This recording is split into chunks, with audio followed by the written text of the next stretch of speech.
Hello বন্ধুরা, সবাই কেমন আছো? আশা করি সবাই খুব ভালো আছো। আমিও ভালো আছি। তো আজকে আমি রান্না করব মুড়ো ঘন্ট।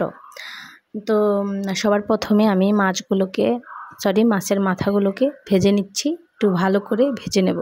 তো আমার মাথাগুলো ভাজা হয়ে গেছে। এবার আমি কড়াইতে দিয়ে দিচ্ছি তেল। তেলটা গরম হয়ে গেলে আমি আলুগুলো ভেজে নেব।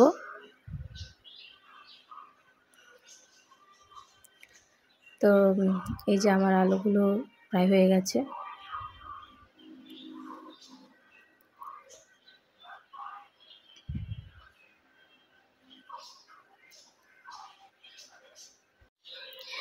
তারপর আমি ওই আলুর মধ্যে ভেজে রাখা মুগ ডাল দিয়ে দিচ্ছি, যেটা আমি আগে থেকে ধুয়ে জল ঝরিয়ে নিয়েছি। এখন সেটা আলুর সাথে ভেজে নিচ্ছি। তারপর আমি এখানে দিয়ে দিচ্ছি পোলাওর চাল, সেটাও আমি সাথে করে ভেজে নিচ্ছি।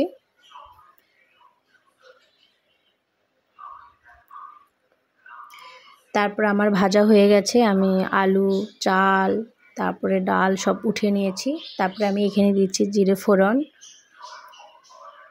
দিয়ে আমি এখানে দিচ্ছি গরম মশলা, গোটা গরম মশলা দিয়ে দিচ্ছি কয়েকটি কুচনো টমেটো, আর এখানে দিচ্ছি আদা বাটা, জিরে বাটা, ধনিয়া বাটা। তারপর দিয়ে দিচ্ছি এখানে আমি দিয়েছি হলুদের গুঁড়া, মরিচের গুঁড়া, লবণ। তারপর এখানে দিয়ে দিচ্ছি কিছুটা জল দিয়ে কষিয়ে নেব। সাথে দিয়েছি দুটো কাঁচা মরিচ। তারপর আমি এবার মশলাতে আমি মাথাগুলো দিয়ে কিছুক্ষণ কষিয়ে নিচ্ছি, যেন মশলাগুলো মাথার ভিতরে যায়। তো আমার মাথাগুলো কষানো হওয়ার পরে আমি দিয়ে দিচ্ছি আলু, চাল আর ডাল দিয়ে আমি আরও কষিয়ে নিচ্ছি।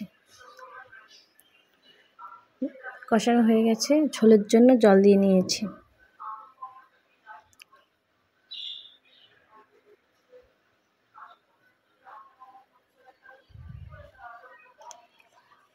তো এই যে আমার রান্নাটা দেখুন মাখা মাখা হয়ে গেছে। তো আমার রান্নাটা হয়ে গেছে। তো দেখতে কেমন হয়েছে অবশ্যই জানাবেন। তো যদি আমার রান্নাটা আপনাদের ভালো লেগে থাকে তাহলে একবার হলে ট্রাই করবেন, আর দয়া করে আমার ভিডিওটি পুরো দেখবেন, আর লাইক, কমেন্ট, শেয়ার দিতে ভুলবেন না। যারা আমার ভিডিওটি দেখবেন পুরোপুরি, তাদেরকে অনেক বেশি ধন্যবাদ। সবাই ভালো থাকবেন।